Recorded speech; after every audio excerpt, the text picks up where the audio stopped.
Hunting season is almost upon us and I am so pumped for it. So today I'm going to show you everything that I put in my field dressing bag. Some of you might not be familiar with the term field dressing, but basically it's a classy way of saying gutting the deer in the field and taking out its internal organs. Yeah, field dressing sounds so much better than all that. So let me break down to you everything that we have in our bag so we are ready and prepped for when we down that deer. Our aim is to keep the meat nice and clean and to be safe in the field. So let's get started. Using a Camelbak as a field dressing bag does not seem very normal, but my husband used it when he went bow hunting and loved it. There are so many compartments, so I'm going to show you from back to front what we put in it.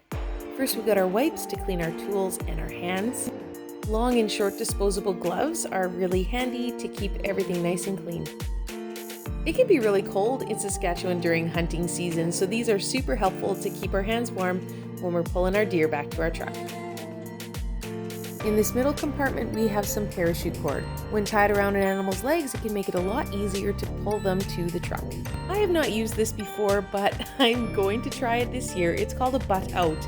You should just look it up and you'll understand. And of course, a headlamp, just in case you tag out right at sunset. If you want any of this stuff, I'm going to leave links down in the description below for you.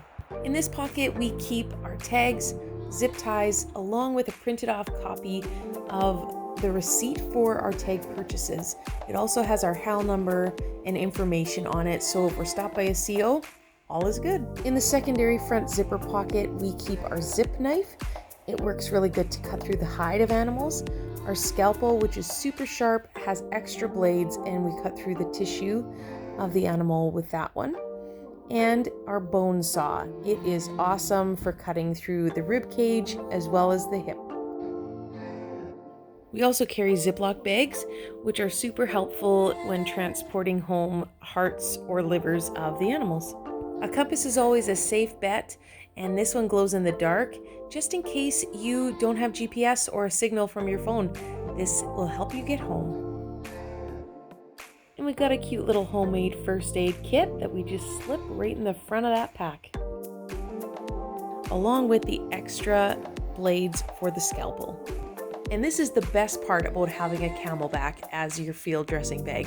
You have water handy for rinsing out the carcass of your animal.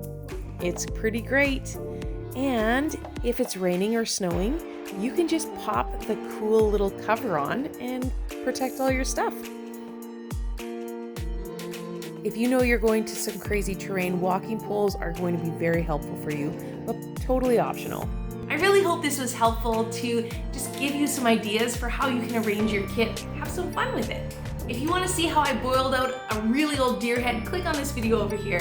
And if you want to see some yummy recipes, click on this playlist right here. And don't forget to like and subscribe. I'll catch you next Wednesday.